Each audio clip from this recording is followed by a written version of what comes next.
advanced Nvidia H200 chips. Why is the president willing to allow China to have access to one of America's chief technological advantages? Look, I will tell you just a couple of things. The president put out his own statement on this, which I do think highlights his exact thinking. What you see from the president on Truth Social is most of the time what you hear from the president behind closed doors privately. He told President Xi that Nvidia will only be shipping H200 products to approved customers in China under conditions that will allow for continued strong national security. The administration continues to maintain a strict export control regime, and we are ensuring that the Blackwell chip and other advanced technologies stay right here in America, and these H200 chips will only be sent to China after undergoing a security inspection here in the United States. Elizabeth. Thank you, Karoline. New York City Mayor-elect Zohran Mamdani put out a video recently telling immigrants in New York City they have the right to stand up to ICE. Are you concerned this will inspire New York City residents to resist ICE operations, and what will the Trump administration do if this happens? The Trump administration is definitely concerned about the rise in violence, in attacks, and physical threats that we have seen against our brave men and women who wear the ICE uniform. Again, these are agents who are just simply doing their jobs. They are enforcing our nation's immigration laws, and we've seen more than a 1,000% increase in violent attacks on them and their families. They've been doxxed, they've been harassed, many of them have been physically assaulted and attacked. So we condemn that wholeheartedly. I know the administration has done a lot to protect our ICE agents, and the president stands firmly behind them in conducting these enforcement operations. And there's a lot of talk from Democrat politicians in New York, but the Trump administration will continue to do our jobs in every state, and that's to remove illegal aliens and public safety threats from American communities. Secretary Leavitt. Sure. Thank you. I'll go to the gentleman who's very eager, and then to you. Awesome. Thank you so much. Obviously, Jasmine Crockett, who the president has openly criticized, just entered Texas' Senate race. I asked Mike Johnson, who said that Texas largely supports the president. Crockett, on the other hand, says that Trump is an example of extremism. She says that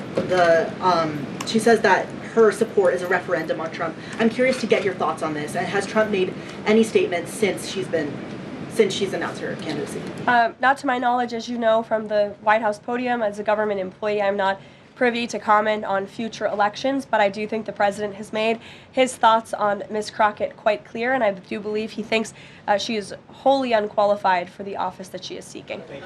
Joey. Yeah, thanks, Caroline. A federal judge today ordered the immediate release of Kilmar Abrego Garcia from ICE detention. Does the White House have a response to that, and does the administration plan to appeal that decision? Absolutely. The White House, the administration, opposed this activism from a judge who is really acting as a judicial activist, which we've unfortunately seen in many cases across the country. Abrego Garcia is present in our country illegally. He is a proven human trafficker. He is a proven gang member. The administration has evidence of that. And as you saw from the Department of Homeland Security, they issued a statement saying they'll continue to fight this legal battle in court. Caitlin. Two questions. I have one on Venezuela to follow up, but first on affordability, since we were talking about the economy at the beginning. If the economy is as strong as the president has said it is, then why is he telling parents 2 weeks before Christmas that they should only buy 2 or 3 dolls for their children? Look, what the president is saying is that if we want products made right here in America, if we want them to be made from American small businesses, which is a large part of the reason the president has effectively implemented tariffs, then we're going to have better quality products right here in the United States. Maybe you'll pay $1 or $2 more, but you will get better quality, and you'll be supporting your fellow Americans by buying American, and that's what the president was saying. Again, with respect to affordability, every economic metric, Caitlin, and I wish you would report more on it, does in fact show that the economy is getting better and brighter than where it was under the previous administration. I will repeat, inflation as measured by the overall CPI has slowed to an average 2.5% pace. Real wages are increasing, roughly $1,200 for the average worker. Gas prices are down in almost every single state across the country. Again, in 22 states, it's below $275. You look at the tax cuts, those are going to go into effect next year. So the best is yet to come. The president is digging our country out of the economic hole that the previous administration put us in, and that's what he's talking about. It was a year ago, as you know, and grocery prices have been up. So we've covered the economy, but there's mixed signals in terms of what that looks like. But on Venezuela, Inflation is down from where it was. As measured by the overall CPI, it has slowed to an average 2.5% pace. This is down from what the president inherited the president inherited 2.9% in January. Today it's at about 2.5%. So we're trending in the right direction with more to come. And I would remind you, when President Trump left office in his first term, inflation was 1.7%. And the previous administration jacked it up to a record high 9%. So again, in 10 months, the president has clawed us out of this hole. He's kept it low at 2.5%, and we believe that number is going to continue to decline, especially as energy and oil prices continue to decline as well. it wasn't high under Biden. They're just saying it's not. Well, nobody reported on it being high under Biden. My predecessor was standing at this podium, but now you want to ask me a lot of questions about it, which I'm happy to answer. But I will just add, there's a lot more scrutiny on this issue from this press corps than there was. Well, and the previous administration said that too. My predecessor stood up at this podium and she said inflation doesn't exist. She said the border was secure. And people like you just took her at her word. And those were two utter lies. Everything I'm telling you is the truth backed by real factual data. And you just don't want to report on it because you want to push untrue narratives about the president. Go ahead. Question on Venezuela, Karoline. I'm not going to take your follow-up. Go ahead. Is the White House optimistic about the upcoming redistricting vote in Indiana and what happens if it fails? We'll see how the vote plays out. That's a political matter and, frankly, a legal one, and I won't comment on it here. Brian. Thank you, Caroline. I'm going to go back to the Fed. I have two topics I just want to address with you. The first one on the Fed. The president did say yesterday that he was meeting with Kevin Warsh. This is your favorite story in the world, Brian. It is our favorite story.